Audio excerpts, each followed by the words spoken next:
I am somebody who dealt with serious introverts, and at that time I was very much an introvert, and I had a cocaine problem too, which was adding to it. So a lot of what I did was counterproductive for myself in terms of really connecting. Garrett Morris, do you recall? The iconic performer, who was a member of the original Saturday Night Live cast, once captivated audiences with his contagious comedy. His life, however, was anything but simple behind the laughter. Morris is nearly 90 years old and has endured gunshot wounds, betrayals, and even being fired while recuperating in a hospital bed. You heard correctly, yes. Decades later, fans still find it hard to comprehend the reasons behind the cancellation of the popular comedian who played the famous Stan Winters on Martin. The reality about Martin Lawrence's handling of it and what actually transpired behind the scenes may leave you speechless, even if you find that shocking. You will never again see the happy face of this comedic great after seeing this video, which covers everything from decades of secrets and tribulations to being shot and fired while in the hospital. In 1937, Garrett Isaac Morris was born on a cold February day in New Orleans, Louisiana. Despite a twist, he was raised under the watchful eye of his grandfather, a Southern Baptist preacher. Morris claims that his grandfather's crazy behaviors drove him completely away from Christianity and toward Buddhism instead. At night, Morris would remember, his grandfather lived a quite different life, but during the day, he preached the high road. He was doing more than simply spreading the word, from sermons to covert meetings. To put it mildly, the ladies of the church weren't the only ones who were hitting high notes. Indeed, they were receiving more than only spiritual direction. Morris had a great love for music from an early age. By the time he was 4, his grandfather had spotted his aptitude and enrolled him in the church choir. Those first steps would be just the start. In 1956, he received a scholarship to the Tanglewood Music Workshop, where he won the Tanglewood Conductors Award 2 years later. He then continued his education at the Press Julius Art School of Music. Morris decided to get into music as a career after graduating from Dillard University. With his seemingly limitless skill, he made appearances in musicals. In the 1970s, he made the switch to film, making his screen debut as Garrett in the dark comedy Where's Papa? He went on to further develop his career in a number of other films. His big break, however, came in 1975 when he joined the cast of NBC's Saturday Night Live, or SNL.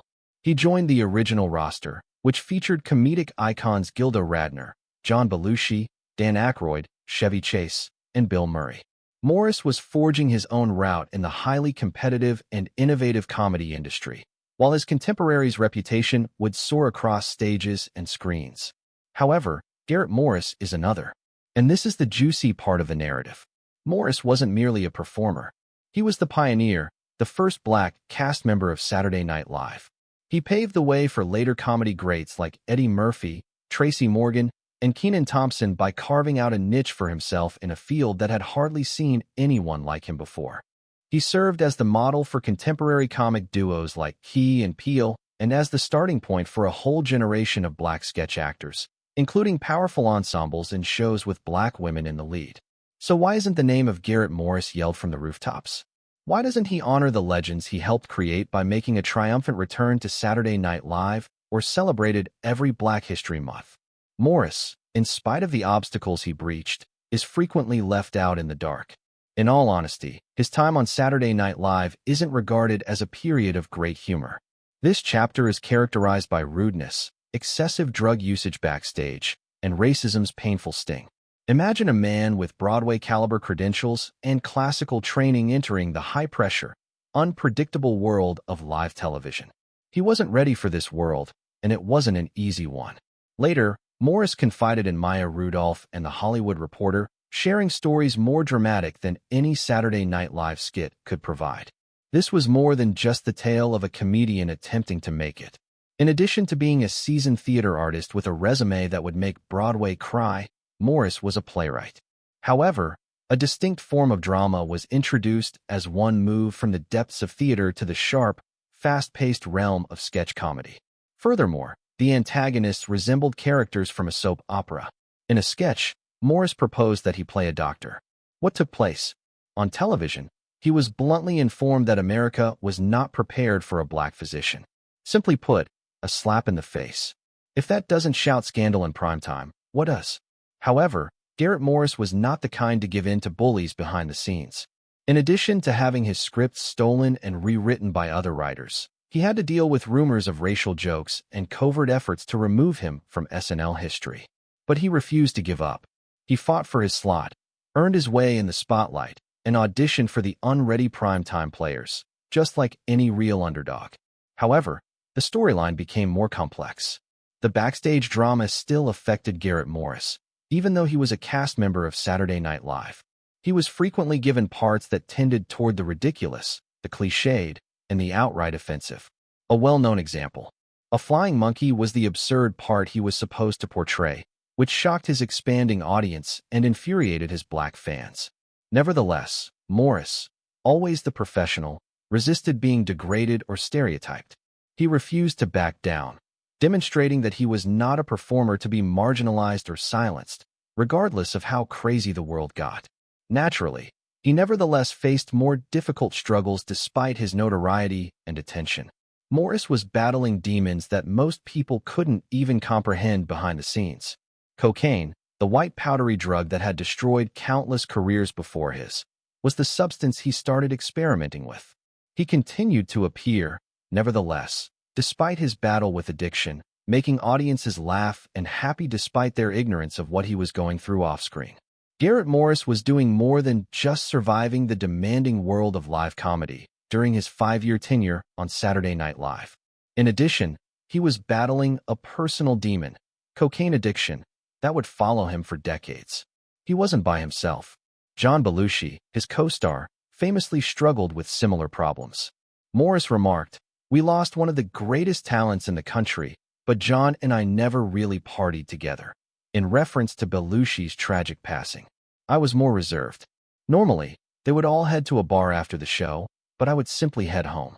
I don't know if the cocaine made me less of an introvert." Morris quit SNL in 1980, but his addiction would not go away. The drug's allure persisted even after they went on to have iconic parts in The Jeffersons, Martin, The Jamie Foxx Show, and even made cameos on Two Broke Girls. He didn't finally attain long-term sobriety until about 10 years ago. He talked about the procedure. "I attended Alcoholics Anonymous. It works, even when the guy who sponsors you calls you nonstop. I thought I could be sober indefinitely within 6 months to a year." In addition to his cocaine addiction, Morris had numerous additional challenges throughout his career.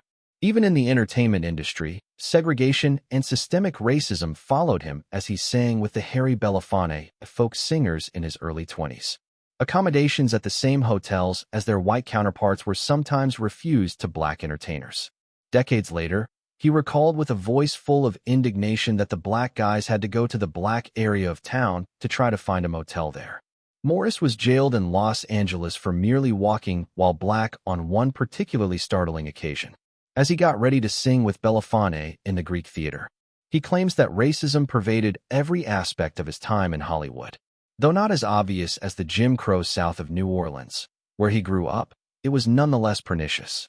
"I assumed Hollywood would be all progressives," he said, acknowledging his ignorance. "I was taken aback." Morris discovered the discrimination to be subtle but enduring, even in the glitzy, busy cities of New York and Los Angeles. It served as a reminder that his talent was insufficient to protect him from the prejudices of society. Morris overcame his personal setbacks thanks to his talent and perseverance. He was cast in cult movies that demonstrated his versatility in the early 1980s. His portrayal of Harvey, the obnoxious and persistent census taker, in The Census Taker was a comedy goldmine. He played Charles W. Hobbs, a junk food tycoon known as Chocolate Chip Charlie, in the sci-fi horror film The Stuff the following year. Morris not only survived but flourished in the 1980s and 1990s, taking over screens with his distinct brand of humor.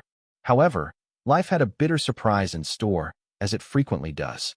Morris's life came dangerously close to ending while filming the popular sitcom Martin. 2 men approached him while he was strolling through the heart of Los Angeles and tried to mug him. In keeping with his character, Morris first misjudged the threat. Unaware of the gravity of the threat, he reportedly joked, "Looks like someone wants to fight."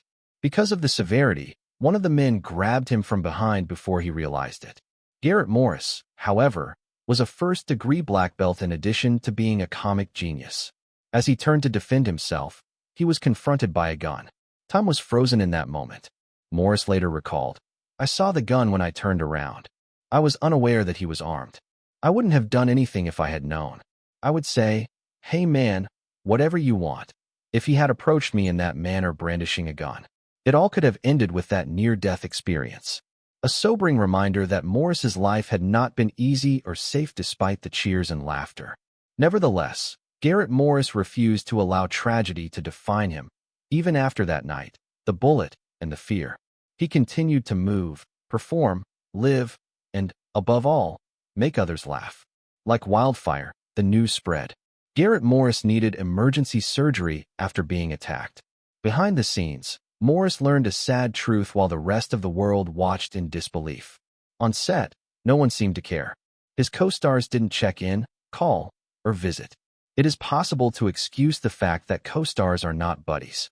However, the subsequent events crossed a line that should never be crossed. Martin Lawrence, the show's producer, made a decision that would hurt for decades while Morris was in the hospital, recuperating from gunshot wounds and enduring his fourth major operation, a struggle for his life. Morris subsequently disclosed, "I was actually in the hospital when the person who was producing Martin decided to fire me." Like a knife in his heart, the script showed there in his hospital room. Stan Winters, his character, was only being shipped to China. Morris's co-workers decided his time on one of the most successful sitcoms on television was ended while he was struggling to breathe and recover. Morris had to make a decision. Either let his wrath out or sink into despair. Resilient as he was, he went with the latter. In his lengthy and difficult career, he had witnessed worse. From having to stay in far-off hotels to keep white co-stars from spotting him to the terrifying prospect of being jailed for merely walking while black, racism had followed him around from the beginning. Just his presence had been monitored, questioned, and disciplined. But Martin's punch went deeper. He had played a key role that demonstrated his talent during the first 2 seasons of the show before disappearing. To make matters worse, Martin Lawrence publicly stated that he visited Morris in the hospital and wept about the incident. However, Morris maintains that this tale was entirely made up. He was never given a thorough explanation for the sudden dismissal, causing one of comedy's most gifted and innovative black performers to feel ignored. Morris's annoyances didn't end there. He had even been betrayed by comedic royalty. Morris's list of complaints included Richard Pryor, one of the greatest comedians of all time. Morris had great expectations for Pryor when he hosted Saturday Night Live in 1975. This was the man he most admired. He had long admired the trailblazer. They would undoubtedly work together, exchange sketches, and shine on live television. However, that did not occur. Pryor hardly recognized Morris, avoided interacting with him, and excluded him from sketches. Despite his talent, Morris, the first black guy on the SNL cast and a performer with years of theatrical experience, felt that he was an invisible sidekick, banished to the sidelines. For someone who had previously worked so hard to establish a career in comedy, it was a harsh pill. Pryor later made an effort to patch things up by asking Morris to star in the movie Critical Condition. However, the episode had an impact. Morris had witnessed once more how persons in positions of authority may limit, shift, or close doors for black performers, even at times of opportunity. Garrett Morris has been a mainstay of entertainment for more than 60 years, lighting up the stage in musicals, grabbing viewers' attention on Saturday Night Live, and giving standout performances in movies and television shows. But beneath every chuckle and cheer was a life filled with struggles, addiction, institutional racism, and the pain from a near-fatal robbery. It's unusual that such dedication gets acknowledged quickly enough. However, the Globe ultimately caught up on February 1st, 2024. Garrett Morris was given his own star on the Hollywood Walk of Fame, the recognition that so many had long maintained he deserved. Hugo Stowe Martinez, a member of the Chamber and the Hollywood Council, presided over the ceremony, which honored both his talent and his tenacity. "I have a city resolution for you, Garrett," Martinez said. The timing was magical, leaving Morris's name etched in Hollywood's legendary history. The star ceremony was a double celebration of life and legacy because it fell on Garrett's birthday. However, one conspicuous absence among the audience was not overlooked. There was no sign of Martin Lawrence, the guy whose show had once made him and almost broke him. Immediately, comparisons to past recipients were made. The industry erupted in support of other celebrities who were nominated for the Walk of Fame, including Steve Harvey, Tracy Morgan, and TAA. However, the absence of Lawrence served as a silent reminder of past hurts, the hospital betrayal that had plagued Morris for many years. However, not everything was tainted by the specters of the past. Individuals who were important provided support. Jennifer Coolidge and Tashina Arnold. Morris was supported by co-stars who had experienced the highs and lows of his career. His companion from The Jamie Foxx Show, Christopher B. Duncan, also attended the celebration. Their presence brought to light a reality that is sometimes obscured by the glamour.